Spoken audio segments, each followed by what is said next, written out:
Well, today we're going to be kind of covering the fact that our body has many different parts. That's right. And we're still talking about how gifted you are. Whatever. So he's Chris and I'm Jeff, and we're the Bible guys.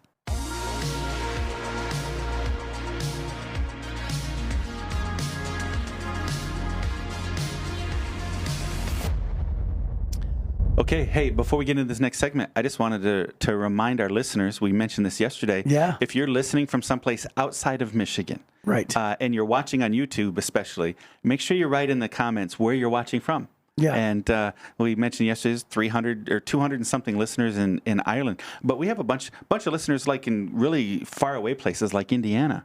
Right. So Right. just let us know where you're listening from. We're Yeah, super whether it's excited one about of the that. 48 states here in the United States that listen, that we know of, Yeah. and then or outside the country, that'd be great. It'd be really fun for us to listen or to read those. If you're listening on a podcast platform that doesn't allow comments, then send an email to info@thebibleguys.com and just let us know where you're listening from. It's fun. It's fun to hear where you guys are coming from. Yeah, it's not thebibleguys.com, or is it? Is it The Bible Guys. It's thebibleguys.com. TheBibleGuys.com. Thebibleguys.com. Yeah. We tried to make it as confusing as possible. That's great. All right, so here's the segment. Okay. We're going to do the Whisper Challenge. Only great. I'm going to do it to you. Okay. So you have to put the headphones on. Okay. And we're going to play some loud music. You can't hear me. Yes. And only this time we're doing it Christmas themed Christmas themed. because we are, Okay. at Christmas time. Okay. So I'm going to just come right. up with phrases. Okay, so you have to turn the music Here on. we go. Music is on. Woo. It's loud. Is it loud? Yeah. Okay, ready? Here we go. Okay. Here we go. Grandma got run over by a reindeer. Oh, man. I don't know. Try it again. I think you said reindeer at the end. Grandma got run over by a reindeer. I got it. It's Grandma got run over by a reindeer. Yes, Yeah. yes. All right, one more. Yeah, one more? Okay. Yeah. Okay. Jingle bells, Batman smells. I have no idea. Did you say something about silver bells? No. Silver? No. Close. Close. Jingle bells, Batman smells. Oh, jingle bells, Batman smells. Yes. Yeah, yeah. Yes. There you go. That's good. Okay. Yeah. So one of the finer Christmas songs that's available Yeah, to us. I played all about that bass with Megan It's so Trainor. loud, man. It was so good. It was too loud. That's really good. Okay. Well, hey, that was pretty good because usually I fail at those. Right. But it's nice to actually do them and get them. Yeah. Yeah, Jimmy Fallon does this, and I It's such love a funny it. one. It's a great segment. So Yep. anyway, really cool. Well, good. I feel good. I'm 2 for 2 today. Yeah, I feel great. you're so I gotta call my proud wife. of yourself. Bonnie, guess what I did? That's great. Well, Okay. she doesn't listen to the podcast. Is that what you're saying? No, she does. Yeah. But I mean, I want her to know ahead of time. I see. Yeah. So she can celebrate twice. Yeah, exactly. Pat you in the back twice. That's right. Okay. Well, today we're going to move into the second half of 1 Corinthians chapter 12, where Paul has already listed spiritual gifts, but now he's going to be talking specifically about the importance of it and basically how within the body of Christ, which is the church, how spiritual gifts were meant for each other. That's right. And he's already in the first few verses, he gave kind of a short list.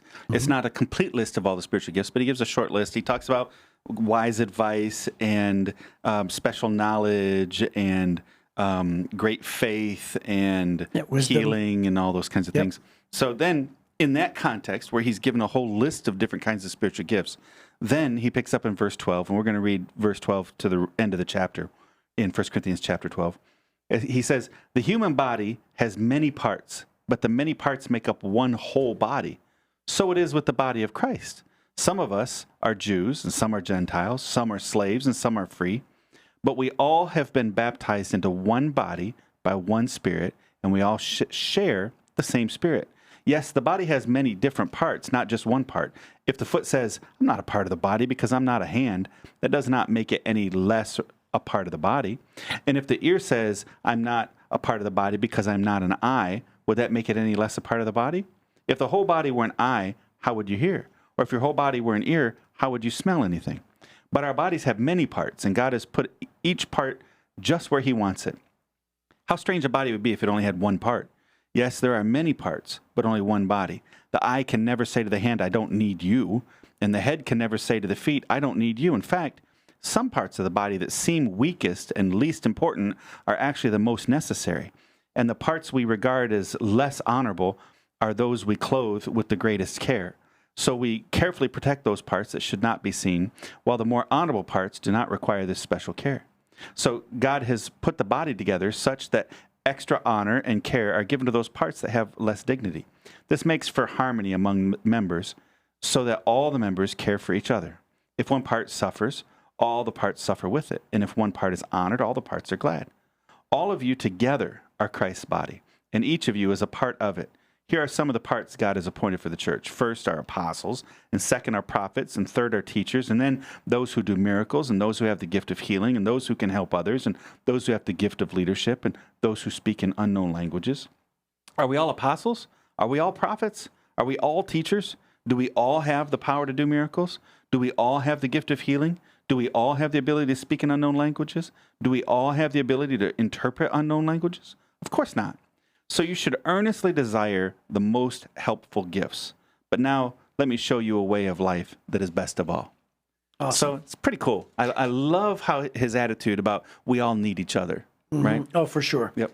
So before we get into the actual gifts themselves, I just want to go on record and say that Paul is a master, sort of teacher. Yeah. And he gives this visual aid. And when he says, if the whole eye were a body, Yeah. right? Or If the whole body was an eye. If the whole body were an eye, I picture this massive 6-foot eye that has sort of like a puddle behind it, and it sort of slithers along and it goos along. Ew. That's the visual he's creating. Or if the whole body were an ear, Yeah. and you see this 6-foot ear just pouncing around, right?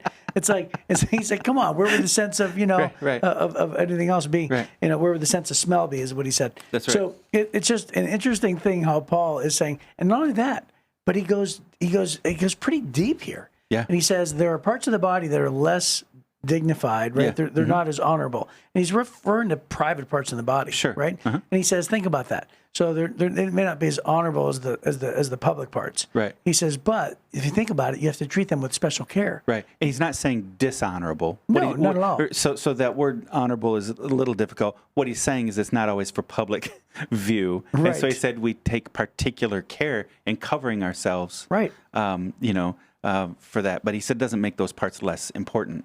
Yeah, if anything else, they get more attention. That's right. And they're more special treated. Right. They're treated more specially. He also talks about significant parts and insignificant parts, right? A little bit there. And that'd be like the eyelid. Right. It's incredibly necessary. Live without an eyelid. Yes. But you don't think about, oh man, you know what? I really like her. She has beautiful eyelids. Yeah. Right. You Yeah. don't And say the that. pinky toe you can live without. Right. But I'm glad I have mine. That's right. Yeah.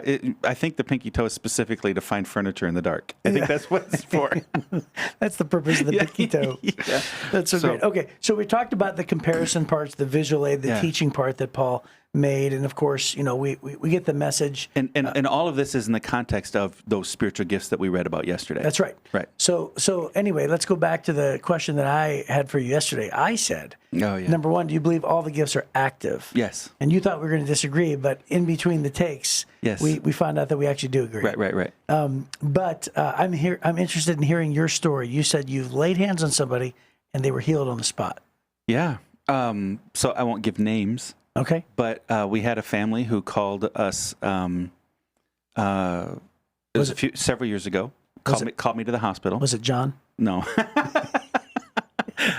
And so called me to the hospital, and their father was in. The doctor had called the family around, said he's going to pass in the next little while, and so the family, they're all godly people. They love Jesus. And they said, would you just come in? Would you pray with our father? Would you pray with us? I said, sure. So standing in the family area, we prayed together, and the family just said, we feel like our father has so much more to do in life, and that there are people in our family who need to know that God answers prayers and does miracles. And we just feel like we should pray for that. And I said, hey, we can pray for it. I said, I don't know that I have the gift of healing, but we can pray that God would do that. And then if that aligns with his will, God is perfectly capable raising somebody up. So we prayed about that together, and then I went in to spend some time with him, and he wasn't conscious.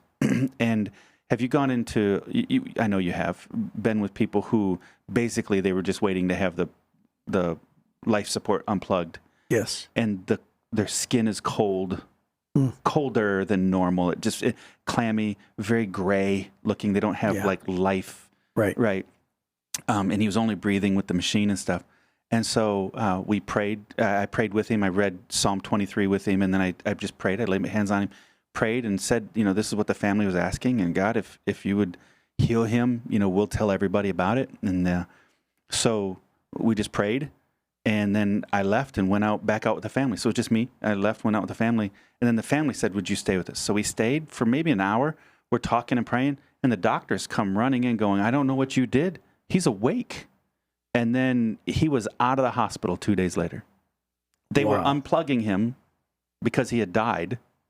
And Wow. then they said, "We're going to send him home." 2 days later, they sent him home. He's still alive.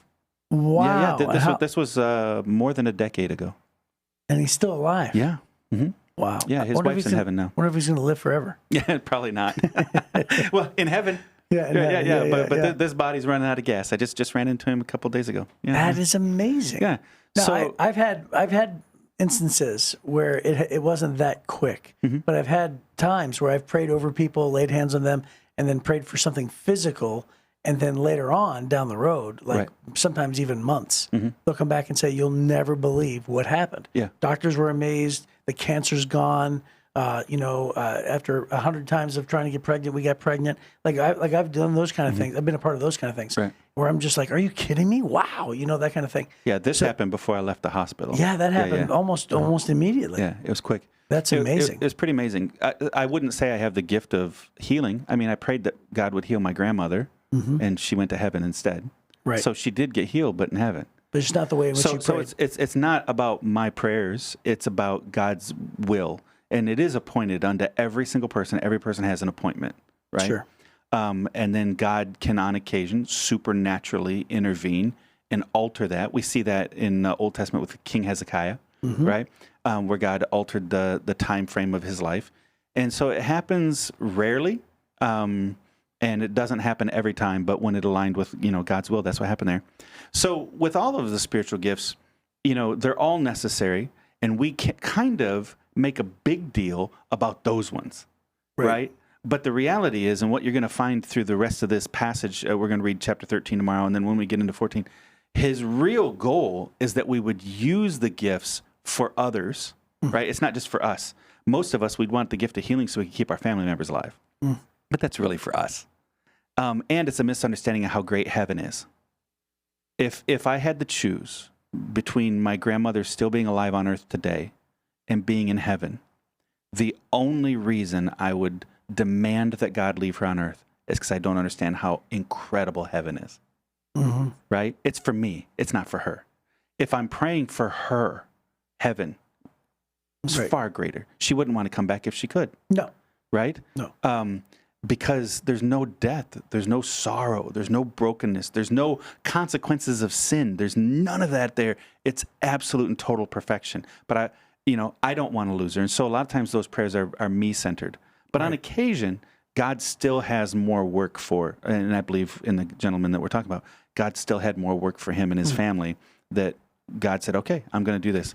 So we have to think of the other ones, the other gifts, not minimize mercy or generosity or faith. Those things have a direct impact every single day with the people that we're interacting with. And it doesn't take God to do a supernatural work to make that happen there.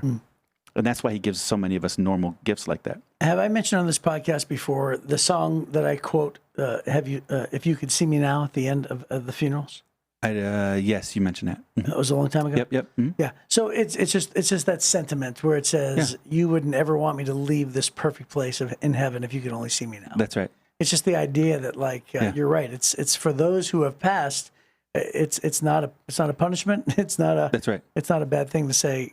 You're going to heaven. So then let's set aside, raising people from the dead and healing. Okay. Let's set those aside. And let's look at, those are extremely rare gifts. I think even Paul kind of points out that that's a pretty rare gift, right? Right. When he talks about miracles and healing, he kind of puts those high up in the list. Those are rare.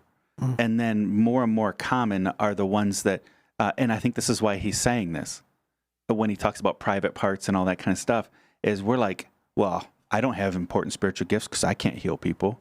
And he's like, actually, the more important gifts are the everyday spiritual gifts where we're serving one another.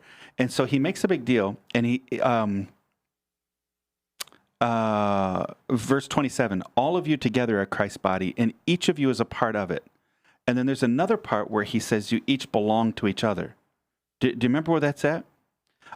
In verse 25, this makes for harmony among the members so that all the members care for each other. If one part suffers, all the parts suffer. If one part is honored, all the parts are glad. And he's saying, listen, the part of the body that you have, maybe yours is administration, or maybe yours is leadership, or maybe yours is mercy or generosity. Those gifts are for everybody else. So when you're thriving in that spiritual gift, the whole church body celebrates. Yeah. When you're suffering in that gift, the whole body suffers. So my gift isn't for me; it's for everybody else.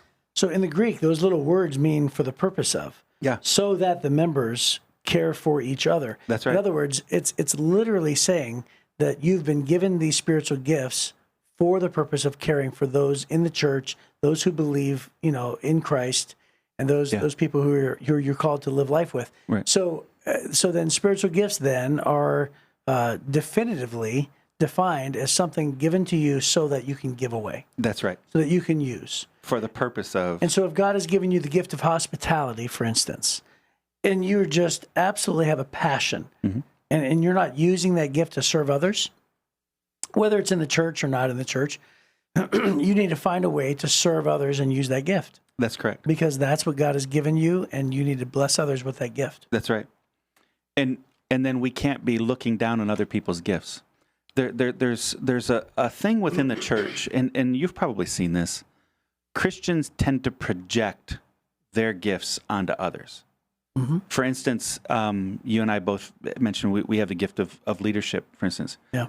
The gift of leadership, a part of that gift, and I mean, man, we could unpack every one of these gifts. That'd be a fun one to do sometime. Do a whole series on all the spiritual gifts. But one of the things within the gift of leadership is confidence in making decisions, right? This is why we desire wisdom and all these things. But you can have confidence in making your decision, and it's not the only thing, but it's part of it. So sometimes, to somebody who has the spiritual gift of mercy, mercy would say, "Oh, let's sacrifice the movement for this individual." Right? And we got to care. The individual needs mercy and care. Thank God for people with mercy. Yeah, you always need a mercy person in the room. Absolutely. Sometimes the mercy person can be shocked by the fact that the leader made a difficult decision. Mm-hmm. How could you possibly do that? Look at these 3 people who are going to struggle because of this decision. And, we might have made the decision for the 500 people who would benefit. Right. Or the 5,000. Yes. And so they would be shocked that we made a decision that appeared to ignore mercy. So does that mean the decision shouldn't be made? No, Right. The decision needed to be made, and the leader had to make the decision. But then what do you do about the 2 or 3 or the 4 that needed mercy?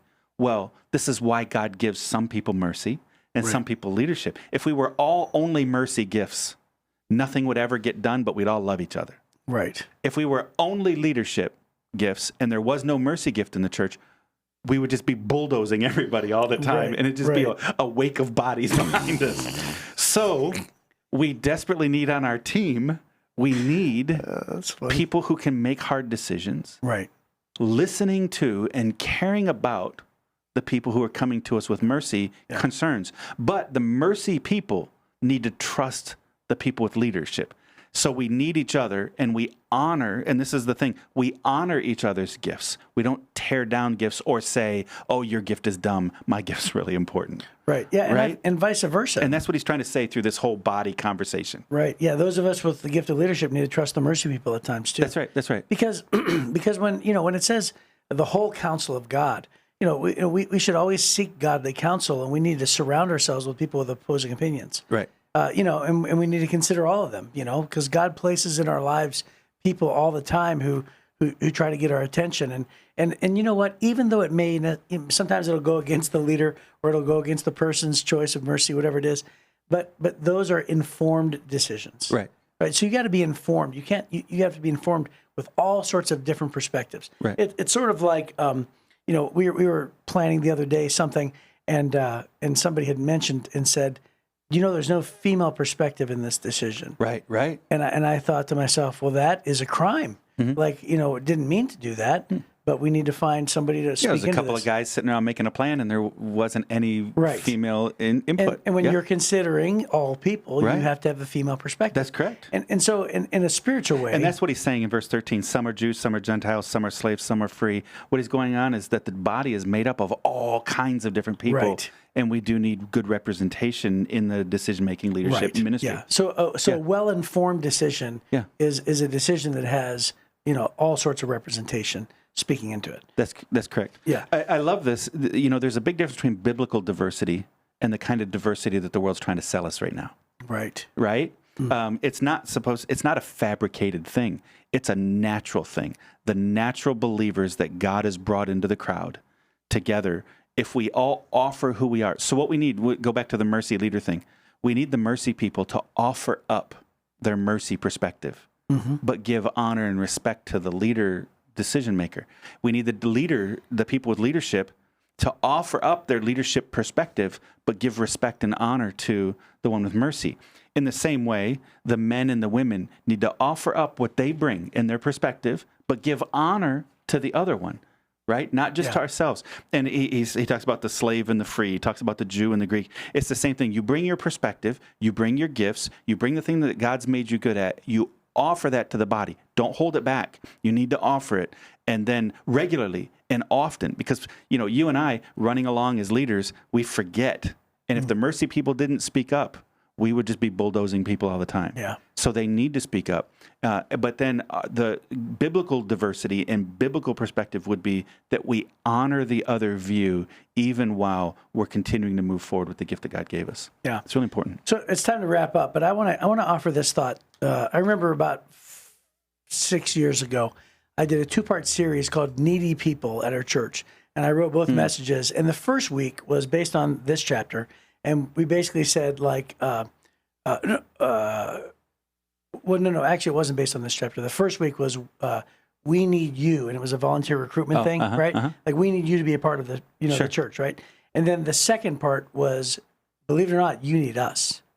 Right? Like to the people who attend church, it's like, you may not know it or not, but the Bible clearly lays out how you are supposed to, you are built and you're designed to get cared for, to be encouraged by the body of Christ, to be around them, to depend on them, to bear each other's burdens, all sorts of reasons why the church exists, that you and I are called to be connected to it. So we need you, yes, but you need us. Yeah. And so all that to say, that sort of summarizes this chapter, because that's what Paul is saying. He's saying that we are designed to be there for one another, to depend on one another, and more importantly, to function together, all of us contributing toward a goal. That's fantastic. Which is great. So that's probably a great word, and we have to wrap it up there. So he says tomorrow, let me show you a way of life that is best of all. Yeah, there and it that's is. what we're talking about tomorrow. All right, we'll see you then on the Bible Guys.